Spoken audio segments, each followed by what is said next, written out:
Josquin des Prés was a well-known and prolific composer of the Renaissance era, who lived from the early 1450s to 1521, was born either in northern France or in what is now Belgium, and is usually just known as Josquin.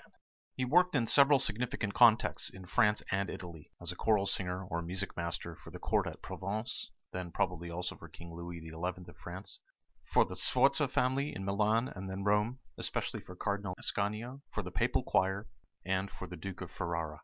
Josquin composed in various choral music genres, including Latin masses and motets, which were mainly for church use. However, he also wrote secular French and Italian part songs and chansons, including Mille Regrets, A Thousand Regrets, and such popular form works as A Grillo, the cricket. In his later years in semi-retirement in northern France, in Condé, Josquin served as a collegiate church provost and was ordained as a priest. His slightly younger contemporary, the German Protestant reformer Martin Luther, referred to Josquin as the, quote, master of the notes, end quote. Until the very early 16th century, all music that was written down had to be distributed in handwritten manuscripts. They could be quite beautiful and colorful, but they also had to be painstakingly copied by hand. In 1501, an Italian inventor named Petrucci came up with the idea of printing music from movable type. The system involved printing the three main elements of notated music separately: the staff lines, the words, and the notes. Petrucci's invention led to the possibility, for the first time in history, of publishing music scores. Printed music was a significant sea change in the distribution of music, and the innovation was not fundamentally challenged until recording sales overtook sheet music sales in the 1920s. The earliest Petrucci publications, from 1501 to 2, include works by Josquin. Luther's endorsement, and Josquin's place in some of the earliest publications of music, clearly indicate his historical importance as a first-rank composer. Josquin composed his expressive Marian motet, Ave Maria, Virgo Serena, or Hail Mary, Serene Virgin, as early as the late 1470s. In it, he follows the sections of the text especially closely, and does not write for all four voice parts at all times. However, he often maintains long stretches of imitation from one part to the next, as though starting a canon, or round. He contrasts this with remarkable overlaps, smaller voice part groupings, and especially by subtly bringing everyone together again. About two-thirds of the way through, the rhythm temporarily switches to a dance-like triple beat, and the tenors follow the sopranos in a strict canon. What's amazing, though, is that the two voice parts are only one beat apart, they're not even at the same pitch, and it doesn't make any sense without the alto and bass parts, which don't sing the canon. The work is known to have been performed outside of Josquin's own house, which he bequeathed for liturgical processions, Marian feast days, and other services. Here is the imitative overlap opening of the work, and then the triple beat canon section from towards the end of the work.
Josquin's Nymphes des Bois, or Wood Nymphs, is an unusual type of composition, a deploration on the death of another composer. Johannes Ockeghem was a Franco-Flemish composer about a generation older than Josquin. Ockeghem died in 1497. Because of its subject matter as a commemoration of an earlier composer, the work respectfully suggests a somewhat older style, partly by being built around a requiem chant, sung by the tenors, and in Latin. In Nymphes des Bois, Josquin uses his imitation and overlap technique much less than in his other major works. The effect is thus an update of the centuries-old tradition of building a secular work around a sacred chant. On the other hand, the reverse was also true. Some sacred works, by Josquin and others, were built around secular tunes, the most famous being L'Homme Armé, or the Armed Man. The secular French words in the non-tenor voice parts of the declaration are from an elegy by Josquin's slightly older contemporary, the poet-composer Jean Molinet. The elegy speaks first of sadness and mourning in the world of music, partly through the use of nature imagery, for example the wood nymphs of the work's title, and partly by actually mentioning Ockeghem by name. The second half of the work, after the Requiem chant has ended, eventually refers to 4 of the composers who learned from music's, quote, true master, end quote.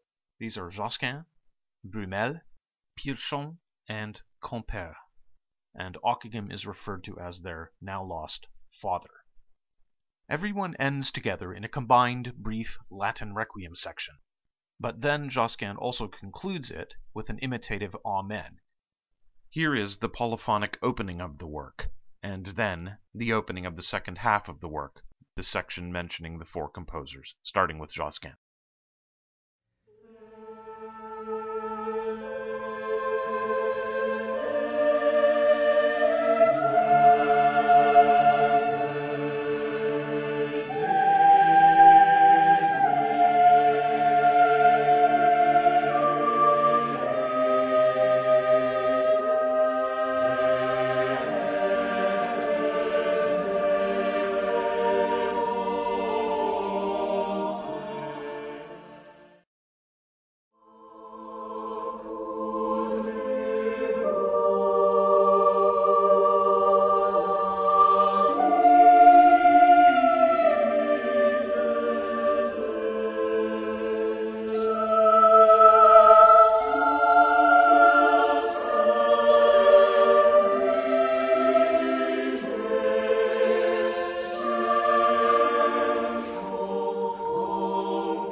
Ockeghem had earlier composed a similar work upon the death of the composer Binchois in 1460, and a number of composers also did so upon Josquin's death in 1521. Josquin was one of music history's first international composers, represented in some of the earliest music publications, established an imitative style that was fundamental to the sound of choral music in the 16th century. He worked in sacred and secular music almost equally, and also helped establish a distribution of voice ranges anticipating soprano, alto, tenor, and bass in modern music.